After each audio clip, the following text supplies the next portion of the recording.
Here's another review in the line of affordable autofocus APS-C lenses that have been coming out recently. This time a 35mm f1.8 lens.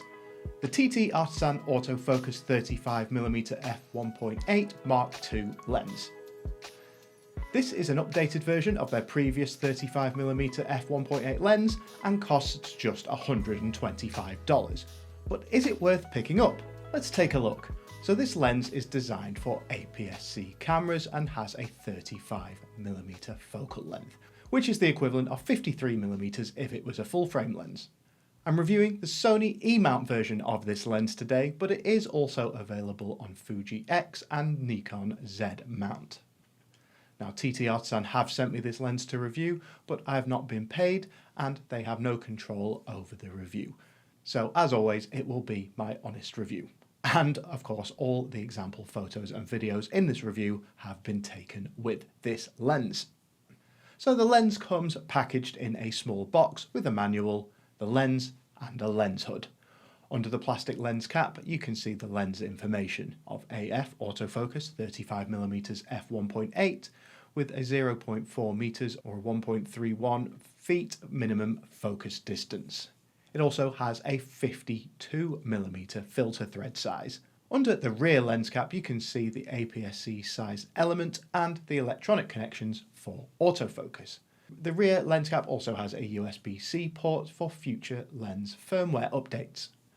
The lens hood is fairly shallow, petal-shaped and made of plastic. The lens construction itself, however, is metal and you can see that it is fairly small. It's only around 50mm in length, which is around 2 inches. It also weighs about 180 grams, which is about 0.4 pounds, so pretty lightweight as well. This lens only has one ring on the body, which is for focusing when you're in manual focus mode. There's no aperture ring. The travel on this ring is quite fast and smooth. It's quite easy to knock it by accident if you are using manual focus mode. And this lens is 35mm focal length, as I mentioned. It makes it a good kind of in the middle kind of field of view. And what I mean by that, it isn't too zoomed in or too wide, making it, for me, a great choice for street photography, and its decently wide aperture of f1.8 also makes it a good choice for portraits and getting smooth out of focus backgrounds and a bit of subject separation. The bokeh is in fact very soft and appealing looking, making it, as I said, great for portraits and you can really get good subject separation. To get the sharpest results from this lens, the aperture will need to be at around f5.6. It's not the best quality, but very acceptable for a lens of this price. There is also significant vignetting with this lens, which is the darkening of shots around the edges, which is especially noticeable wide open aperture of f1.8. Again, you will need to adjust this aperture to around f5.6 to help clear this vignetting. The wide aperture of f1.8 makes it a decent performer in low light without needing to bump up the ISO too high. However, you do get a lot of flaring of bright lights, so worth keeping in mind because they can look a bit overwhelming. Overall, the image quality is good for this lens, but not spectacular. The lens is decently sharp in the middle of images, but not the sharpest lens I've used. At f1.8, the images are sharpest in the middle, but quite soft to focus around the edges.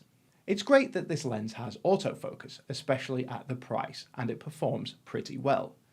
Now, there is a little bit of focus breathing when swapping between autofocus targets, and it can take a short moment to grab focus, but overall it's pretty impressive. Of course, for a lens at this price, there is no image stabilization, which of course you would expect from a lens this cheap, but it is still worth mentioning. So it's worth keeping in mind that video will be very shaky unless your camera also has stabilization to help counter this. So not the best image quality in the world with issues with sharpness and vignetting, but for $125 you're getting a decent performing lens with autofocus. It's compact and lightweight, and the 35mm focal length make it ideal for street photography, and is very portable on a small APS-C camera.